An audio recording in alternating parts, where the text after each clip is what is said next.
جمعہ سید الایام،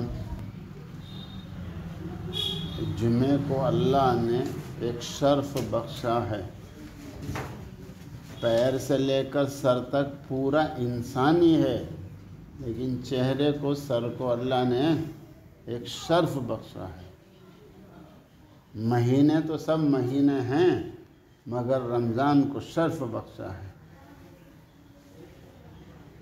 مکان تو سب مکان ہے، مگر حجاز مقدس کو اللہ تعالیٰ نے ایک شرف بخشا ہے۔ زبانیں تو ساری زبانیں ہیں، مگر عربی زبان کو اللہ نے ایک شرف بخشا ہے۔ کتابیں تو آسمانی سب کتابیں ہیں، مگر قرآن پاک کو اللہ تعالیٰ نے ایک شرف بخشا ہے۔ اللہ ہمیں قدر کی توفیق عطا فرمائے۔ تو اسی طرح اللہ جل جلالہ والہ نے جمعے کو شرف بخشا ہے۔ انبیاء علیہ السلام تو سارے ہی اللہ تعالیٰ کے پیغمبر ہیں، مگر سید الانبیاء صلی اللہ علیہ وسلم کو اللہ نے شرف و کمال سے نوازا ہے۔ ان کو سید الانبیاء علیہ السلام بنایا ہے، سارے انبیاء علیہ السلام کا سردار بنایا ہے۔ اسی طرح دن تو سب دن ہیں، لیکن جمعے کو سارے دنوں کا سردار بنایا ہے۔ ایک دفعہ درود شریف پڑھو تو اور دن میں 1 کے 10 ملتے ہیں، اور جمعے کو 70۔ سبحان اللہ۔ تو درود شریف کی کثرت خوب، جمعے کا اہتمام کرو۔ اگر مسجد میں کوئی دقت آئے تو اپنے گھیروں میں، گھر میں نہیں، جمعہ تو گھیر میں ہوتا ہے، گھر میں نہیں ہوتا ہے۔ سمجھتے ہیں گھر گھیر تو سب سمجھتے ہیں، یہ گھیر ہے۔ تو گھیروں میں جمعہ ہوتا ہے، عید کی نماز ہوتی ہے، اور باقی 5 وقت کی نماز گھر میں بھی ہو جاتی ہے۔ کوئی نہ ملے اپنی بیوی کے ساتھ جماعت کر لو، اگر مجبوری ہے کوئی تو گھروں میں نماز کر لو، گھر میں 5 وقت کی جماعت کر لو۔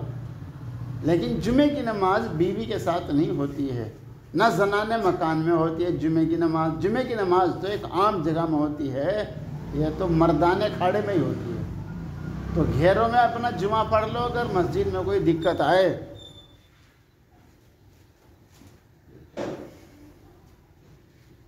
جمعے کے دن میں غسل بنانا، خوشبو لگانا، اچھے کپڑے پہننا، مسواک کا اور زیادہ اہتمام کرنا۔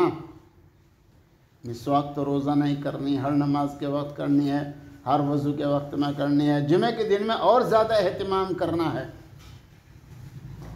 جمعے کے دن میں سورہ کہف کا پڑھنا، جامع مسجد سویرا جانا، جہاں بھی جمعہ پڑھنا ہو وہاں سویرا پہنچ جاؤ، اور پورے اہتمام کے ساتھ جمعہ پڑھو، تو پورے ہفتے سکون ایک عجیب رہے گا، روشنی اور نورانیت ایک الگ ہوگی، اگر دل کے ساتھ ہو۔ بات تو یہ ہے بھائی دوستو، خانہ پوری نہ ہو، خانہ پوری نہ ہو، دل سے ہو، دل سے ہو،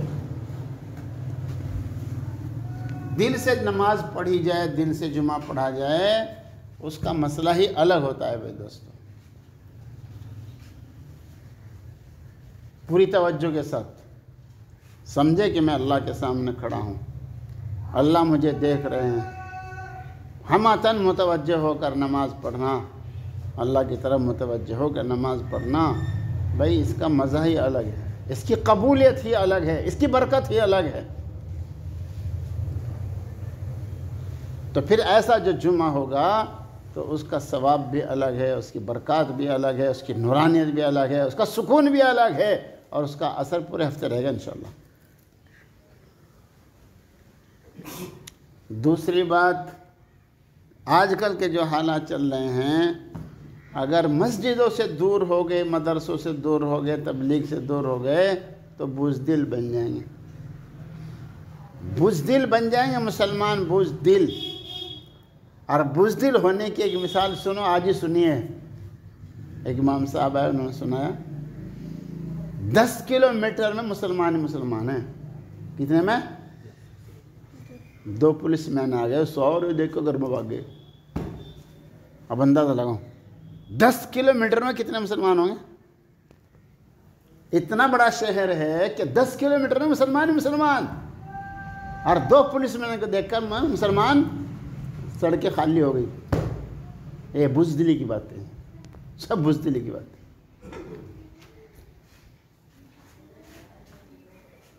اتنا بزدل، اتنا ڈرپوک بنا دیا ہے مسلمان کو. یہ کیوں ہو گیا ہے؟ رات تو نیٹ چلانے، صبح کو پڑھ کے سوئیں. جتنے گناہ ہوں گے اتنے ہی اندر سے ہمت، قوت، بہادری، شجاعت سب ختم ہوتی چلی جائے گی. یہ تو ایسا ہے جیسا درختوں کو دیمک لگ گئی ہو، جیسا درختوں کو دیمک لگ گئی ہو، مٹی بنا دے، جلانے کے بھی کام کا نہیں رہتا ہے.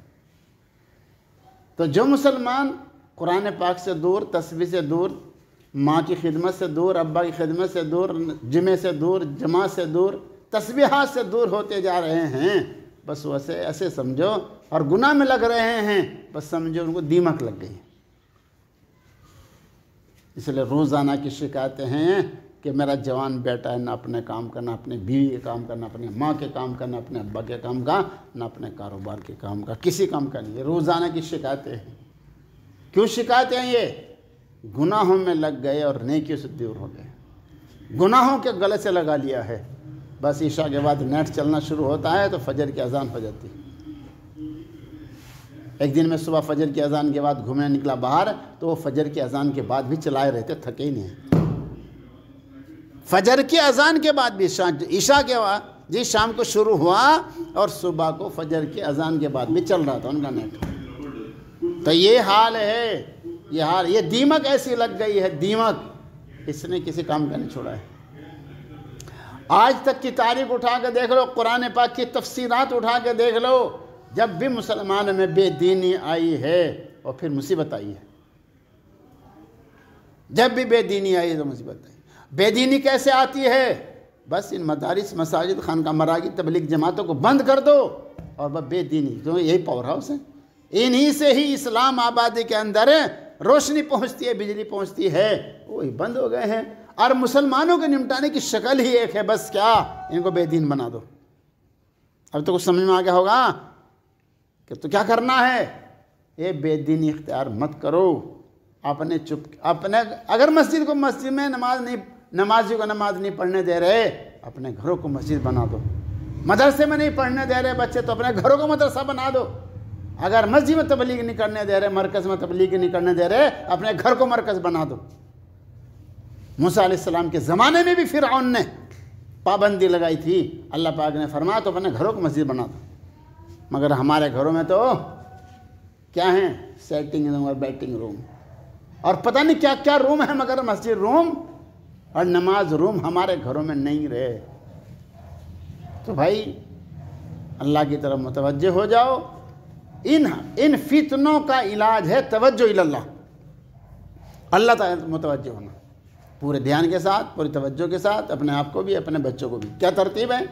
یہ بد نظمی مت کرو، ٹائم ٹیبل صحیح بنا لو، نظام الاوقات صحیح بنا لو. جی گھروں میں عورتوں سے کہہ دو شام کو عصر کے بعد کھانا بنا کے تالے میں لگا دیں اور مغرب بعد سب پڑھنے بیٹھ جائیں. مغرب بعد تمہارا گھر مدرسہ نظر آئے، سب پڑھنے بیٹھ جائیں، بچے بچی، مرد عورت سب قرآن شریف لے کے بیٹھے، اور عشاء کی اذان سے 15 منٹ پہلے کھانا کھائیں، اپنی ضرورت فارغ ہو، نماز پڑھیں، جماعت کے ساتھ نماز پڑھیں، جس کو جہاں نماز ملتی ہو، جماعت ملتی ہو. عشاء کے بعد جلدی سو جاویں. عشاء کے بعد سوچو بالکل سب بلب کا بھی اور موبائل کا بھی جلدی سو جائیں. صبح تہجد میں بلک کرو اللہ کے سامنے. فجر کی نماز جماعت سے پڑھیں اور وہیں قرآن شریف پڑھتے رہیں بیٹھے ہوئے سب، مرد بھی عورتیں بھی، جہاں بھی نماز پڑھیں، اور اشراق کی نماز پڑھ کے اٹھیں. انشاءاللہ روزی میں برکت ملے گی. بس اشراق کی نماز پڑھیں اور ناشتہ کریں، اپنی حلال روزی پر لگ جاویں، اور 12 بجے چھٹی کر کے کھانا کھا کے پڑھ کے سو جاویں. ظہر کی نماز پڑھ کے پھر حلال روزی پہ لگ جاویں. وقت پہ کھانا اور وقت پہ سونا ہو تو پھر دیکھیں انشاءاللہ کس طریقے سے سکون آئے گا دلوں میں، گھروں میں آئے گا مال. اللہ تعالیٰ مجھے تمہیں توفیق عطا. صلی اللہ علیہ رسول کریم.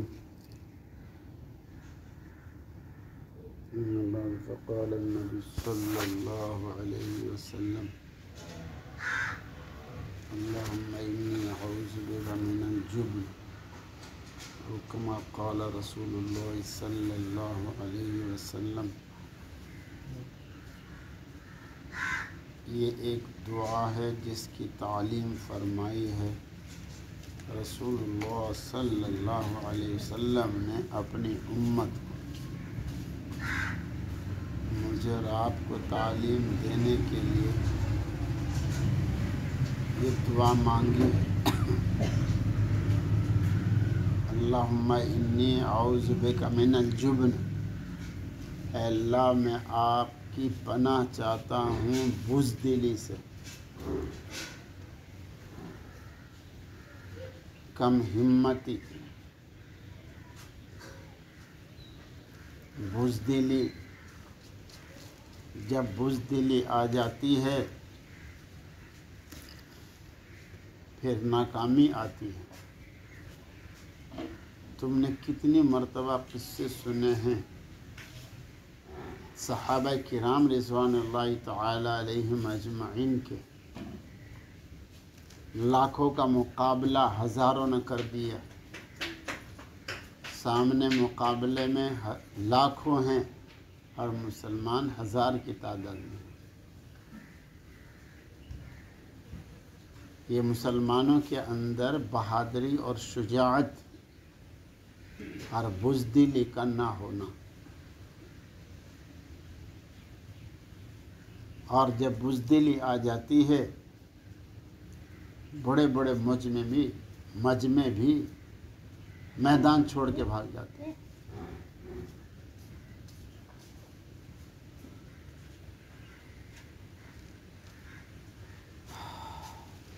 جب بزدلی آتی ہے تو گھر کا نظام متاثر ہو جاتا ہے.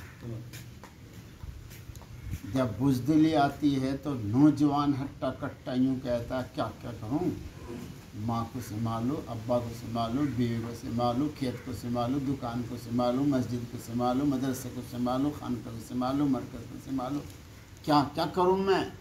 یہ بزدلی کی باتیں.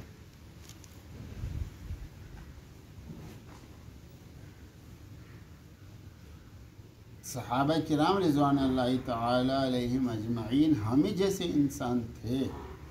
بہترین مجاہد تھے، بہترین مفسر تھے، بہترین محدث تھے، بہترین مدرس تھے، بہترین مبلغ تھے، بہترین مفتی تھے، بہترین کاشتکار تھے، بہترین تاجر تھے.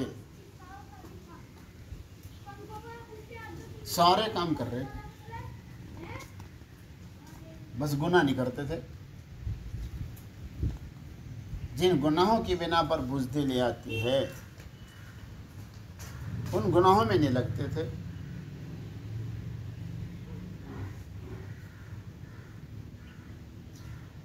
آج اتنی بزدلی آ گئی، ماں بھی پریشان، بیوی بھی پریشان، خود پریشان. اتنی بڑی بزدلی پیدا ہو گئی.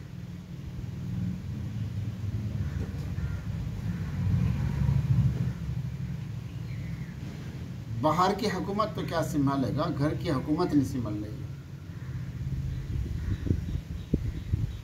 ہے. داؤد علیہ السلام کا قصہ ذکر کیا ہے قرآن پاک میں سورہ سعد میں. باہر کی حکومت بھی سنبھال رکھی تھی، گھر کی حکومت بھی سنبھال رکھی. گھر میں ایک عبادت خانہ تھا، ایک دن عبادت خانے کا تھا اور ایک دن گھر کا تھا اور ایک دن باہر کچہری کا تھا. ایک دن پوری مخلوق کی بات سنتے تھے، ایک دن عبادت میں لگتے تھے، ایک دن پورا گھر میں گھر کا نظام کو بڑھیا، ایسا بڑھیا کہ گھر کے عبادت خانے میں 24 گھنٹے کوئی نہ کوئی عبادت کرتا رہتا تھا. اتنا بہترین انتظام کر رکھا تھا گھر کا. دونوں حکومتیں سنبھال رکھی تھی، گھر کی حکومت بھی سنبھال رکھی تھی اور باہر کی حکومت بھی سنبھال رکھی تھی. اور آج کا بزدل یوں کہتا ہے میں کیا کروں. نہ بچے سنبھلے، نہ بیوی سنبھلے، نہ ماں سنبھلے، نہ ابا سنبھلے، نہ کاروبار سنبھلے، نہ نماز کا، نہ روزے کا، نہ حج کا، نہ زکوٰۃ. اللہم انی اعوذ بک من الجبن، اللہ کی پناہ ایسے بزدلی سے،